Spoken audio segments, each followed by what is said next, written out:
Bueno, están viendo toda la pantalla, ¿verdad? Sí, profe. Sí, Bueno, profe. hoy vamos a ver la unidad 4. La anterior era organización de obras. La 2, la segunda unidad fue la de topografía, que vamos a completar cuando vamos a dar nuestra clase de campo, ¿verdad? Y esta es la continuación. Esta unidad habla de obras auxiliares y complementarias. Es importante porque ustedes tienen que poder identificar qué son las obras auxiliares y complementarias y cómo se definen, qué se presupuesta y qué no se presupuesta dentro de este contexto. Bueno, la fundamentación de la unidad dice, obras auxiliares y complementarias son aquellas obras que se ejecutan en el interior de los predios, de la propiedad solar, etc. Ustedes saben lo que es predio, ¿verdad? El predio es el terreno. Para adecuar el terreno a la obra de edificación, acondicionar tanto topográficamente como hidráulicamente a las necesidades de los distintos requerimientos de los rubros que conforman la edificación a realizarse. ¿Alguna pregunta?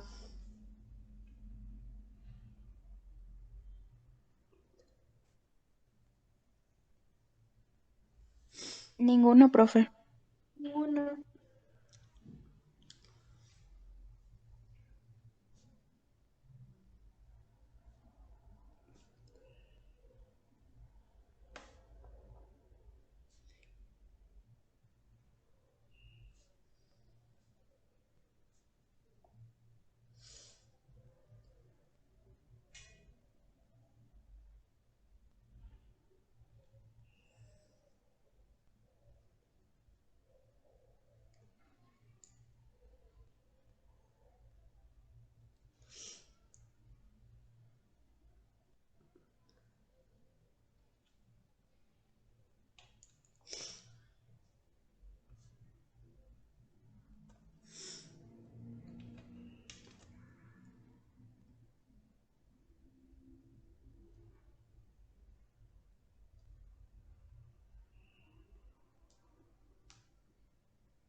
Disculpen, ahora estoy de vuelta. Hubo un corte aquí de luz y ahora recién tengo otra vez. Me están escuchando, ¿verdad? Sí, Sí, profe. profe. Vamos a comenzar de nuevo, por favor. Un momentito, voy a levantar.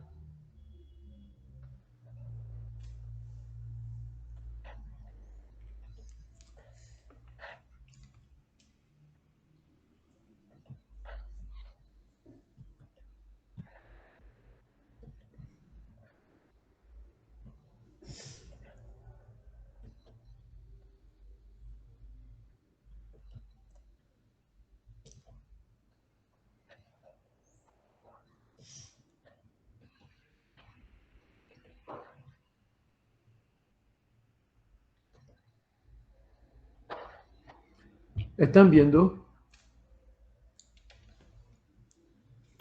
Sí, profe. Bueno, vamos a continuar. Espero que no haya más corte. Bueno, acá dice lo siguiente y quiero que atiendan bien porque a veces no es muy claro lo que se explica. Dice, obras auxiliares y complementarias son aquellas obras que se ejecutan en el interior de los predios. Los predios es la propiedad propiamente dicha o los límites del terreno que ustedes tienen. Para adecuar el terreno a la obra de edificación, acondicionar tanto topográficamente como hidráulicamente a las necesidades de los distintos requerimientos de los rubros que conforman la edificación a realizarse. Esto lo que le está diciendo en otras palabras es que si ustedes tienen que realizar alguna conformación específica del terreno con relación al proyecto, bueno, eso es una obra complementaria o obra auxiliar y demás cosas. Si hay presencia de agua en el terreno, cómo desagotar, etc. Entonces, ¿cuál sería el objetivo? El objetivo de esta, dice, conocer y determinar las obras que afectan a una construcción que no están especificadas en el proyecto, pero sin los cuales dicha obra no puede llevarse a cabo. Ese es el objetivo de esta unidad, que ustedes puedan identificar eso. Evidentemente es una cuestión así, pero es para una vivienda pequeña y demás cosas. El resto ya vendrá con el tiempo, ¿verdad? Los objetivos, dice, estudio previo e identificación de obras auxiliares. Estudio previo e identificación de obras complementarias. Son cosas bien diferentes. Establecer las condiciones de uso de las obras auxiliares y complementarias, así como las exigencias de espacio que se necesitará para su montaje. Incidencia en el costo de la obra. ¿Cómo incide en el costo de la obra? El contenido de la unidad son simplemente 3 puntos. Obras auxiliares, conceptos y clasificación. Obras complementarias, conceptos y clasificación. Requisitos para realizar una obra complementaria. Son solamente 3 objetivos. Bueno, después hay una serie de cosas de lo que hablan, la verdad que no tiene nada que ver con ustedes, ¿verdad? O sea, porque no estamos haciendo esto. Después hay los tipos de preguntas y todo lo que eso, ustedes pueden entrar en la, ¿cómo le decir? Ustedes pueden entrar en la plataforma y tener. Bueno, vamos a entrar actualmente a hablar sobre, ¿están viendo esto? Donde dice construcción de unidad 4. Sí, profe, se ve. Bueno, vamos a comenzar a hablar esto y vamos a ver, definir, es un capítulo más. Dice, obras auxiliares y complementarias. Acá se le da un pantallazo a todo lo que es obras complementarias y auxiliares y se trata de definir e identificar una cosa de otra. Dice, obras auxiliares y complementarias son aquellas obras que se ejecutan en el interior de los predios de la propiedad de la finca para adecuar el terreno a la obra de edificación, para adecuarse a las necesidades de los distintos tipos de requerimiento de los rubros que conforman la edificación a realizarse. Y dice, a continuación, obras auxiliares son aquellas estructuras auxiliares provisionales y desmontables que sirven o ayudan en la ejecución de una obra y cuya construcción puede deshacerse total o parcialmente una vez finalizado el trabajo para el cual fue implementado, recuperando sus elementos. O sea, las obras auxiliares, ustedes, ¿cuál es la característica? Ustedes pueden retirar eso y llevar para utilizarlo en otro lado si la ocasión lo requiere. Eso es una cosa de ustedes, no queda dentro de la obra. Dice, las obras auxiliares se clasifican según 5 criterios. Según su función, según su ubicación, según su naturaleza, según sus elementos y según su sustentación. Esos son 5 elementos. Dice, las obras auxiliares más utilizadas en obras son los andamios. ¿Saben lo que son los andamios ustedes? Sí, profe. Bueno, cimbras o apeos, encofrados, apuntalamientos y entibaciones, estabilizadores de fachadas y estructuras diversas. Andamios. Es una estructura auxiliar y desmontable. Se utiliza en la ejecución de distintos rubros, donde la altura juega un papel preponderante. El andamio es considerado como una herramienta de trabajo y seguridad. O sea, en el momento que es considerado una herramienta de trabajo, eso no tiene costo para el propietario. Eso es la herramienta que tiene que tener cada constructor, vamos a decir. Aquí tenemos un andamio para trabajos interiores, que son unos caballetes con unos tablones para subirse encima y alcanzar la altura necesaria para trabajo de interiores. Es un andamio bastante simple. Esto es un andamio para exteriores, sobre todo para fachadas. Fíjense, para trabajar en la fachada, toda la estructura que tiene. Esto tiene un costo elevado y esto hay que considerar ya en el presupuesto. Ustedes no pueden poner en el presupuesto, por ejemplo, utilización de andamio, pero tienen que considerar cuando están haciendo presupuestando la fachada. Entonces, eso eleva el costo según el tipo de andamio que van a utilizar. Por eso es importante. Esto evidentemente es una restauración de una fachada. Puede ser que sea de una iglesia, es lo que parece, y eso tiene toda una estructura. Después están los andamios colgantes, comúnmente llamados balancines, que usualmente se usan en los edificios, se cuelgan desde arriba, como ustedes están viendo en la foto, para hacer ya sea pintura, limpiar fachadas, hacer revestimiento de ladrillos vistos, etc. Porque el ladrillo visto, ustedes por dentro pueden hacer, pero el ladrillo visto se trabaja por fuera. Esto también es, todo esto es parte de obras auxiliares, vamos a decir. Aquí tenemos un andamio de fachada deslizante. Eso tienen como ustedes verán aquí, tienen unas montantes que con un motor se va subiendo, bajando según las necesidades.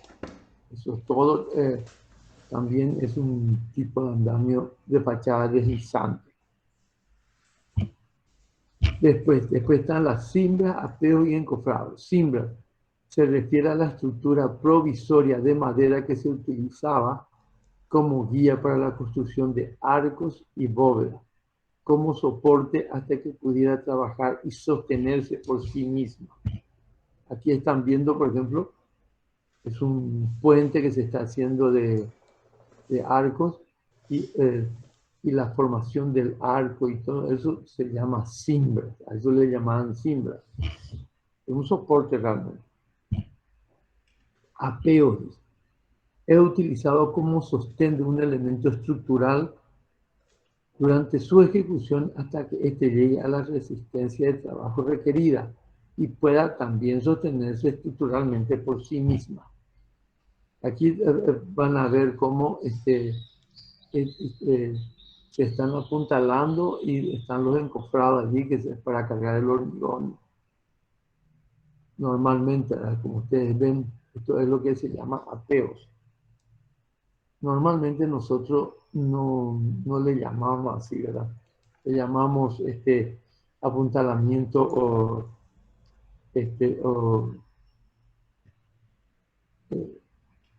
apuntalamiento es lo que llamamos. A veces le llamamos no me acuerdo, pero es lo que le llamamos normalmente apuntalamiento.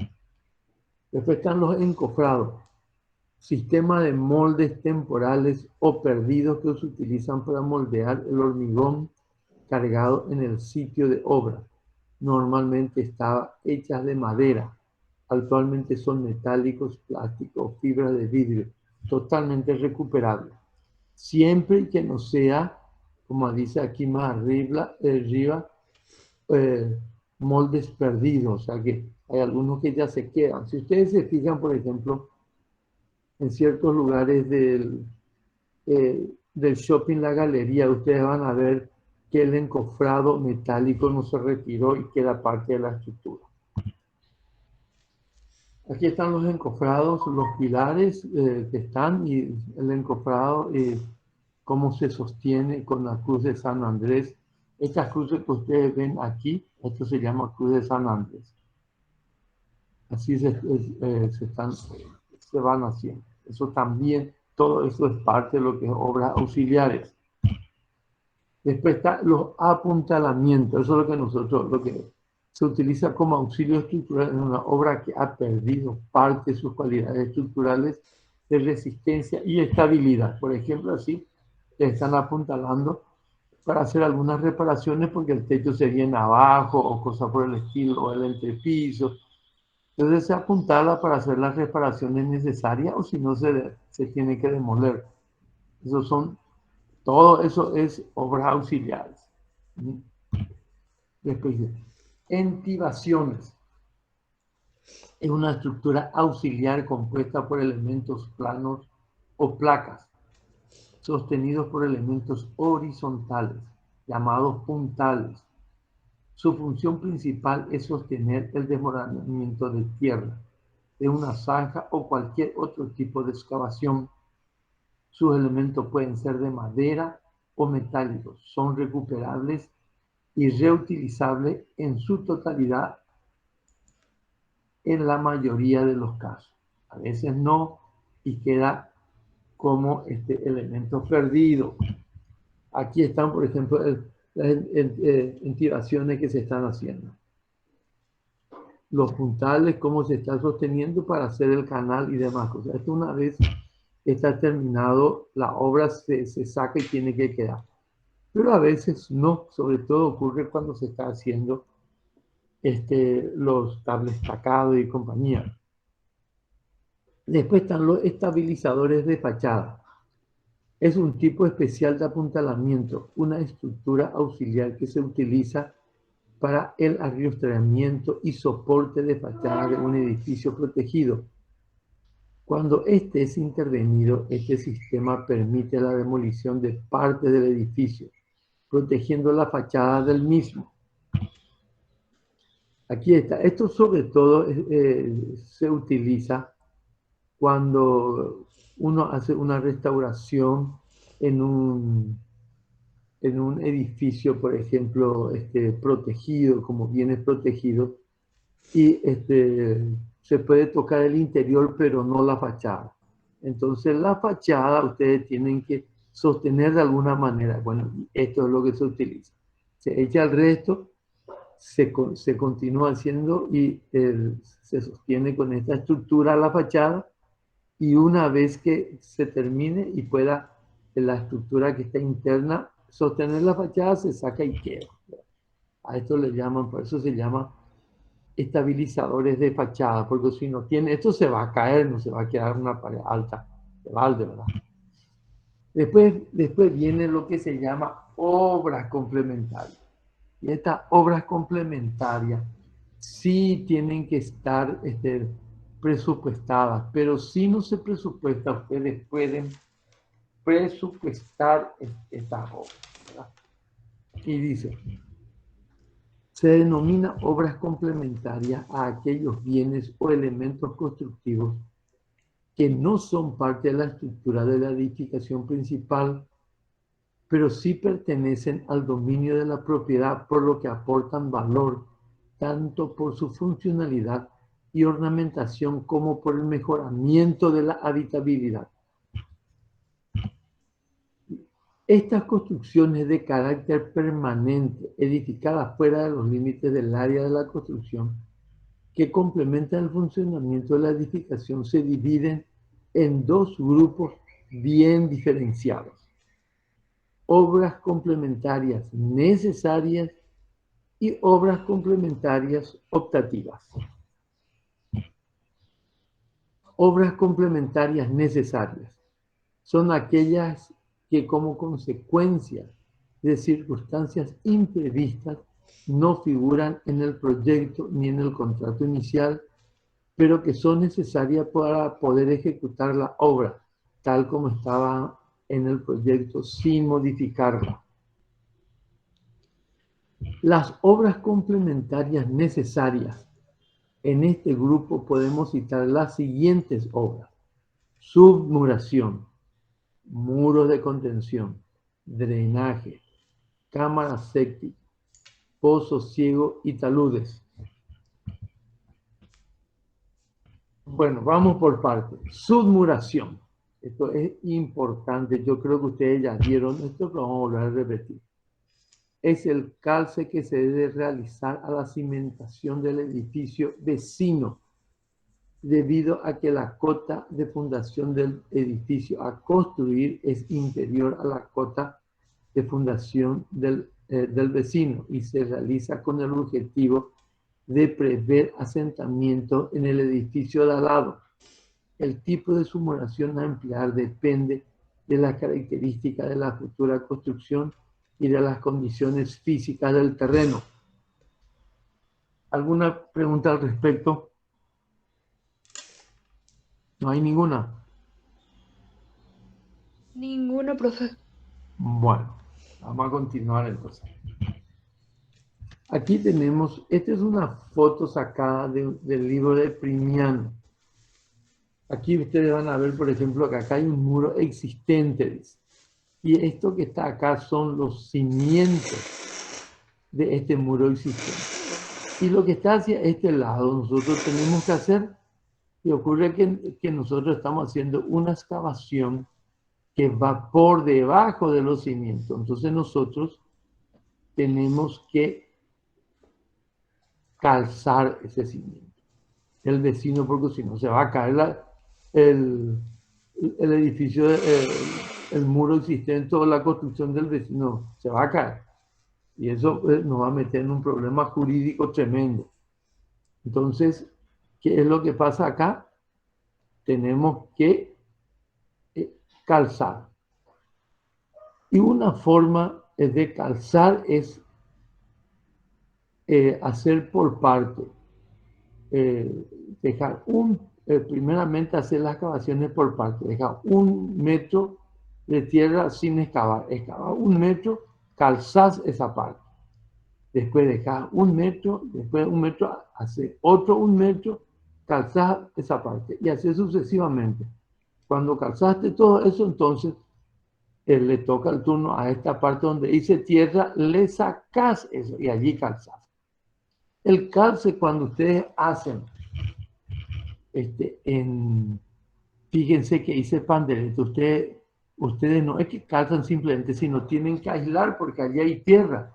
Y si ustedes no hacen la aislación, el lado de ustedes se va a llenar de humedad. Eso es siempre y cuando ustedes van a hacer un subsuelo. Pero si es solamente la cimentación, tienen que realizar solamente el calce y no hay necesidad de la aislación. Esas son cosas que en el momento ustedes van a definir y según el proyecto. Bueno. Aquí hay un corte que también está sacado del mismo libro. Ustedes van a ver, por ejemplo, que dice el cimiento existente, cómo se hace el muro y se calza, que también tiene una cimentación, y cómo tiene el panderete. En este caso se usa el panderete, ¿por qué? Porque aquí va a haber probablemente un sótano o algo así. Porque si la cuestión es porque el edificio más alto es el de al lado, entonces no necesita. Acá dice, la sumoración se hace por fajas en general, un número impar de fajas, con ladrillos muy bien cocidos y uniformes. Mezcla de cemento y juntas lo menos posible. Esto es lo que está indicado. Eso ustedes pueden leer en Primiano si quieren más datos. Son técnicas que se utilizaban hace mucho tiempo. Actualmente, si es chico, la edificación se hace el mismo tipo. Pero como nosotros no usamos realmente sótano, es muy difícil que ocurra. Solamente ocurre cuando ustedes tienen un edificio y van a construir un subsuelo. Y en ese caso lo que se hace es una pantalla de pilotes para evitar el daño vamos a decir, al edificio que está al lado, de junto, y después de hacer toda la pantalla de pilote, allí recién se hace ¿cómo se dice? Se hace la excavación. Bueno, continuemos. Muro de contención. Son elementos constructivos o muros que están concebidos para soportar cargas o empujes horizontales de tierra, líquidos u otros materiales. El muro de contención se comporta básicamente como un voladizo empotrado en el cimiento. Voy a volver a repetir. El muro de contención se comporta básicamente como un voladizo empotrado en el cimiento. Aquí se tiene. ¿Ven? Este es un muro de contención básico. Hay asientos, sobre todo en Asunción, donde el terreno es más alto. Ustedes tienen aquí la cimentación y el muro de contención de ladrillo. Y ustedes van a ver aquí con la letra C tiene un caño. Esos son, vamos a decir, el aliviadero de energía. Porque ocurre que a este muro, el agua que cae aquí, si no tiene esto, va a ir presionando el agua contra el muro y al final el agua es lo que va a terminar derrumbando ese muro. Pero básicamente esto es un muro de contención muy común de ladrillos. Dice, los muros de contención tienen por finalidad detener los empujes de tierras que puedan dañar obras cercanas o como seguridad al evitar desmoronamientos que pudieran causar daños a terceros y a uno mismo, por supuesto. Acá hay distintos tipos de muros de contención según algunos actores, ¿verdad? Fíjense, por ejemplo, este es un muro, el primero, un muro de gravedad, tiene tiene un empuje lateral y la parte de abajo es más ancha porque grande es el empuje. Todo esto tiene que tener su aliviadero de agua. El otro es un muro hincado. Está prácticamente empotrado y detiene. Esto normalmente es de hormigón. Entonces, por supuesto, como un hormigón y demás cosas, tiene más resistencia y puede ser una placa. Después uno tiene un muro de gravedad armado. Es mucho más grande en la presión que recibe. Entonces, tiene aquí, fíjense, una base, todo es de hormigón armado. Y esto es una base. ¿Qué hace esta base? Que también el peso de la tierra de arriba sostiene para que esto no vuelque o no se tumbe hacia un costado, aparte de eso. Entonces, esto dos hace que se produzca una carga inclinada. Este es un muro de contención anclado. Esto es cuando en realidad el empuje es tan grande por muchas cosas, incluyendo la presencia de agua, que no hay forma que se sostenga. Entonces esto se tiene que anclar. Se hace una perforación y se ancla en la tierra. Este sistema se utilizó, y yo he visto por primera vez que se utiliza, fue en la construcción del World Trade Center que está allí en Aviadores del Chaco. Allí pues, no se podía construir todos los muros que se colocaban, no resistían y se tuvo que usar este sistema. Es una cuestión de hormigón que tiene todos los adimentos armados, todas las cosas, y esto se hace una perforación y allí se ancla y con un tensor se va atajando el muro. Esto es otro tipo de muro de contención. Todos son obras que no tienen nada que ver con la construcción. Pero si uno no hace, la construcción es inviable. Dice, después habla, por ejemplo, de tipos de muro de contención. Dice muro de piedras, muro de bloque prefabricado, muros de gaviones. Los gaviones son, se ponen las piedras dentro de una malla metálica y se trabaja por gravedad. Sobre todo se usa mucho cuando hay en las costas de ríos y arroyos, donde hay mucha agua, para que por las piedras puede pueda circular libremente el agua. Muros de hormigón masa, muros de hormigón armado, muros de pantalla de hormigón, muros a base de contrafuertes. Bueno, eso se repite. Allí está es lo que tienen ustedes. Después, este es el esquema básico de un muro de contención. Ustedes ven, este es un corte, ustedes ven las fuerzas que actúan en el costado y el muro lo que hace evita que la tierra se desmorone. Eso se utiliza siempre en lugares, por ejemplo,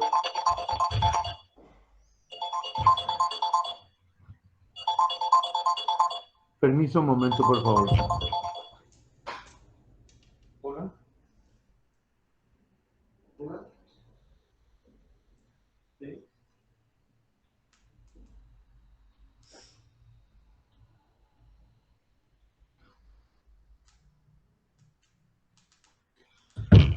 Bueno,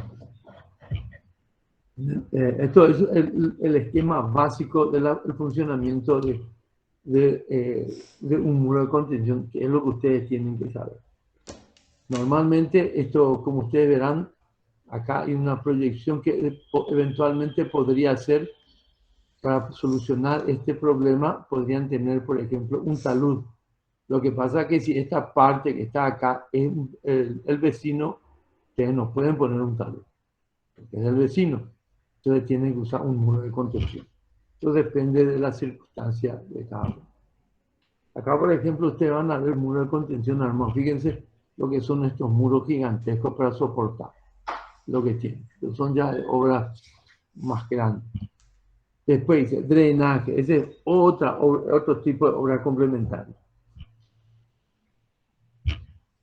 Drenaje es la eliminación de agua de un terreno excesivamente húmedo, desaguar aguas muertas o direccionar una corriente de agua a través de canales, badenes, cañerías, piedras, canaletas, etc.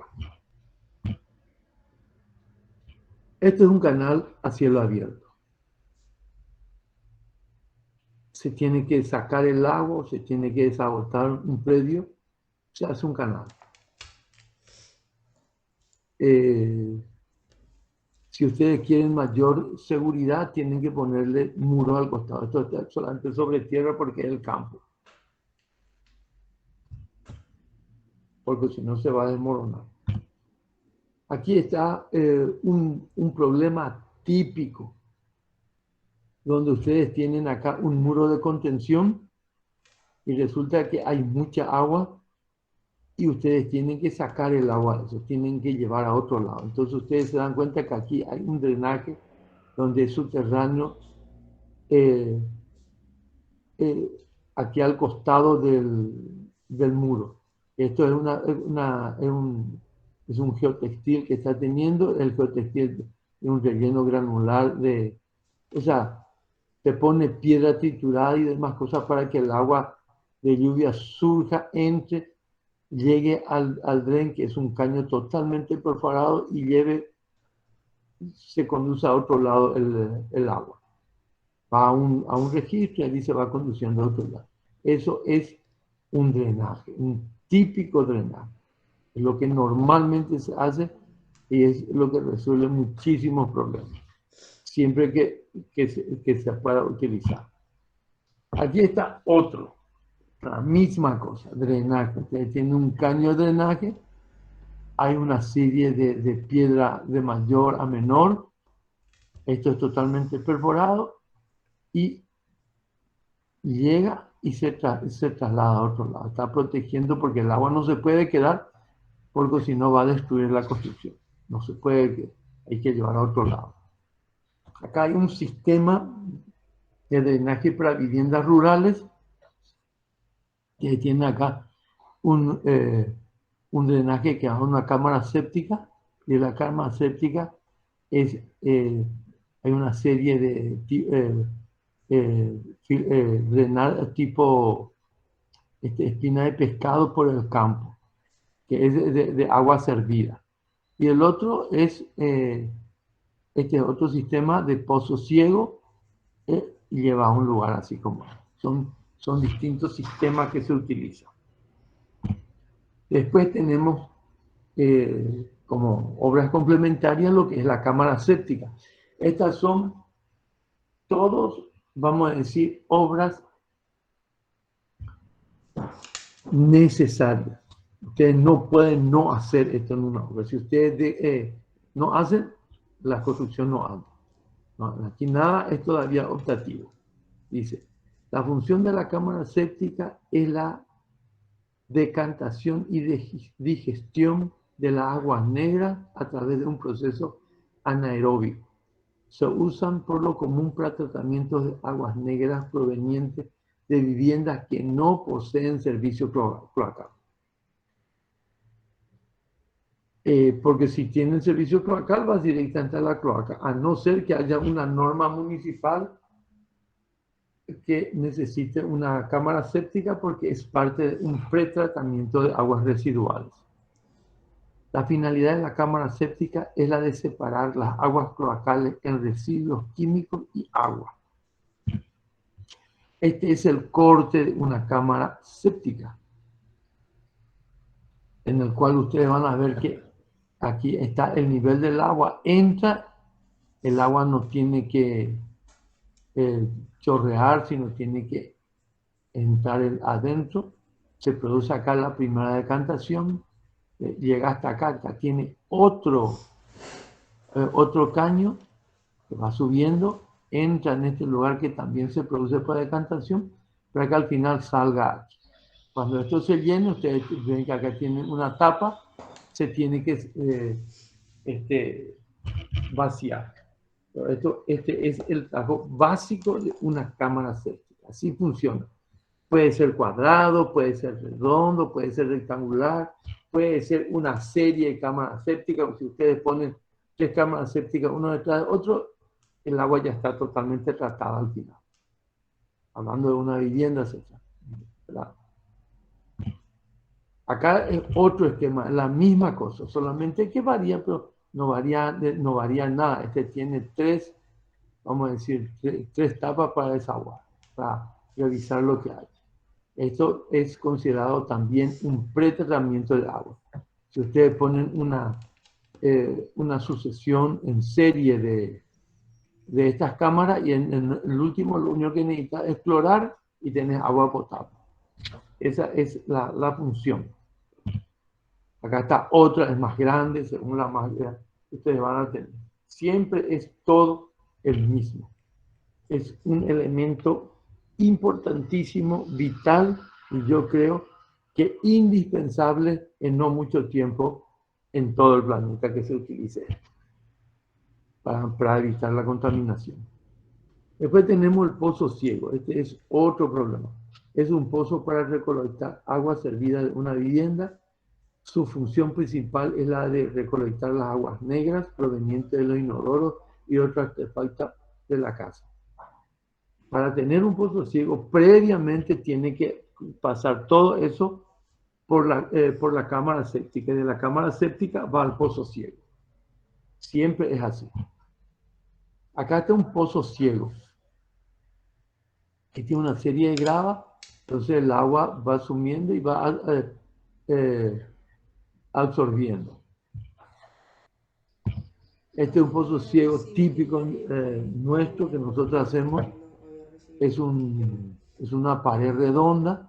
La pared está intercalado, no tiene todo ladrillo, sino totalmente perforado, de tal manera que el agua pase a través de esto y sea absorbido por la tierra circundante. Acá hay otro pozo ciego, fíjense, acá se nota más la separación de los ladrillos, viene el agua y se baja. Típicamente nosotros hacemos eso, le ponemos una varilla y para cerrar, algunos le ponen una tapa, nosotros normalmente hacemos una bóveda y se cierra eso. Aquí ven cómo el agua llega. Esto viene, por supuesto, de la cámara séptica. Después están los taludes, también como obras complementarias. Es un terreno que presenta una pendiente o inclinación. Esta puede ser natural o hecha por el hombre. Puede ser de tierra o roca.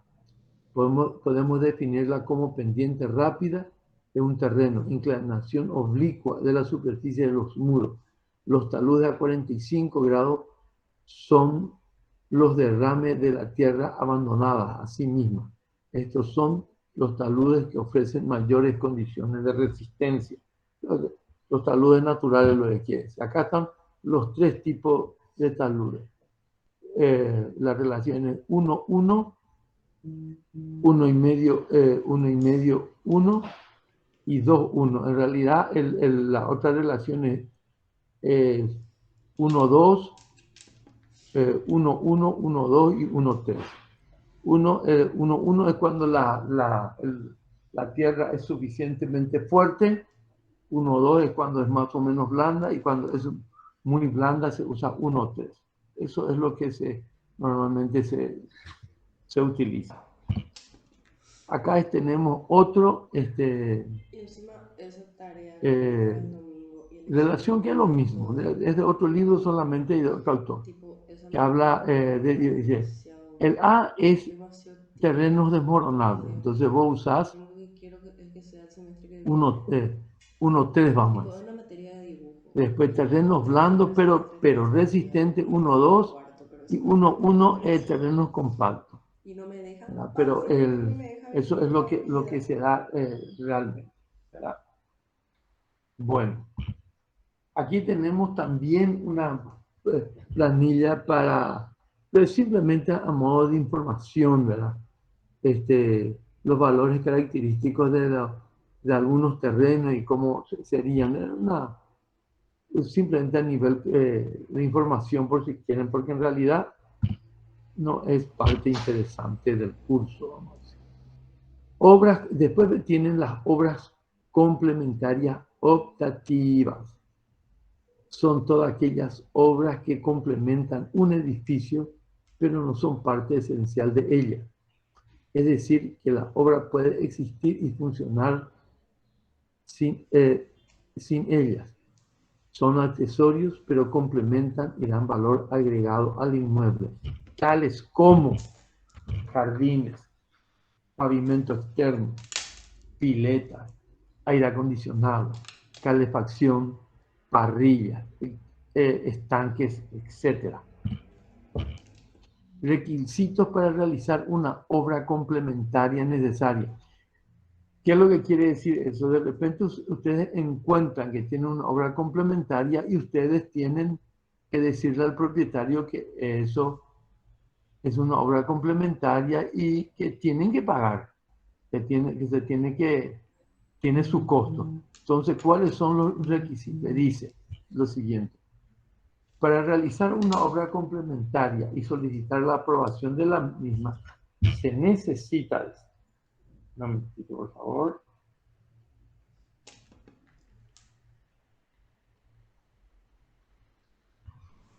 Dice, se necesita memoria justificativa de la necesidad de dicha obra. Ustedes tienen que justificar por qué es necesario.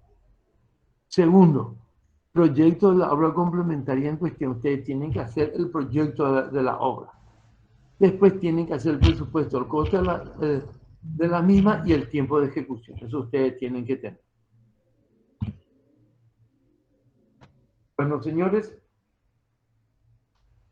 hasta aquí llegó. Voy a dejar de compartir.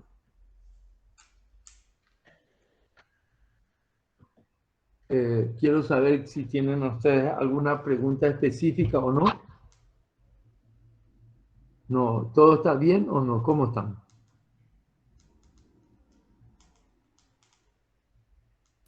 A mí me gustaría preguntar con respecto a la visita a la clase que tendríamos en aquella obra.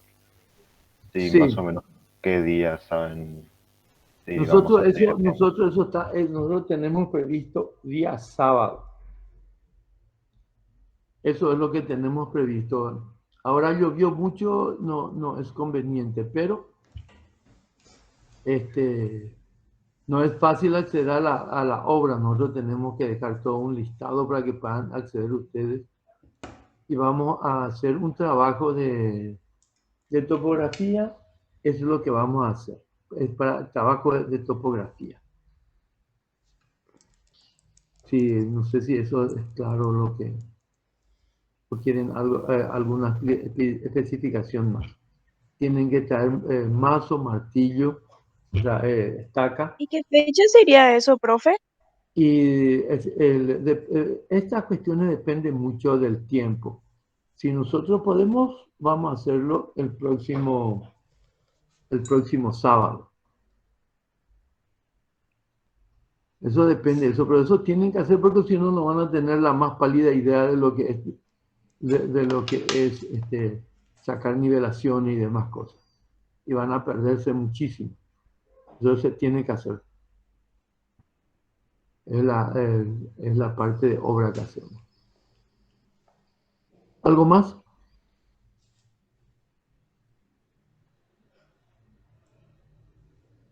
¿No hay ninguna otra pregunta?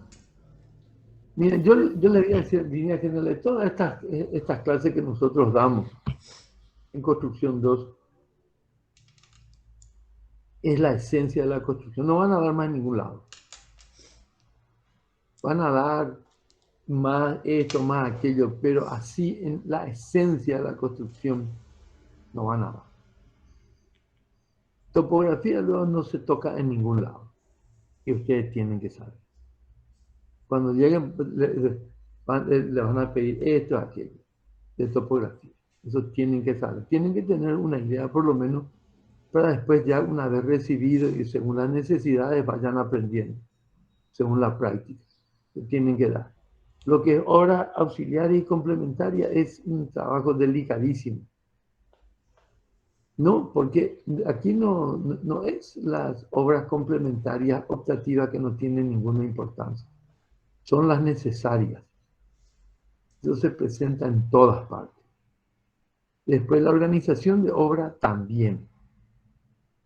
Y así se va a ir dando rubros así importantes. Después van a ver lo que es. Cimentación ya van a ver, ya es menos importante. Pero van a ver en todas partes, pero nosotros tenemos que tocar. Después los distintos tipos de techo también. Eso van a ver en muchas partes, no es tan importante, vamos a decir. Se puede dejar. Después la transmisión de carga que dan es importantísimo, no se puede no dar eso. Después otra de las clases que es la parte de escalera también, para tener para entender lo que es una escalera. Porque la gente cree de que uno puede hacer nomás la escalera.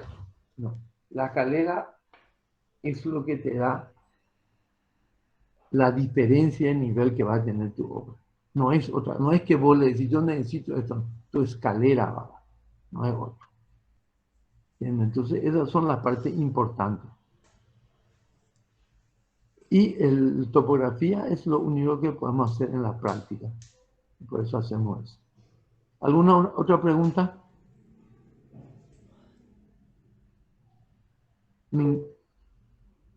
Correcto. Todo claro, profe, con la información. ¿Cómo? Todo claro por tu parte. Bueno, entonces les voy a dejar yo a ustedes con la gente de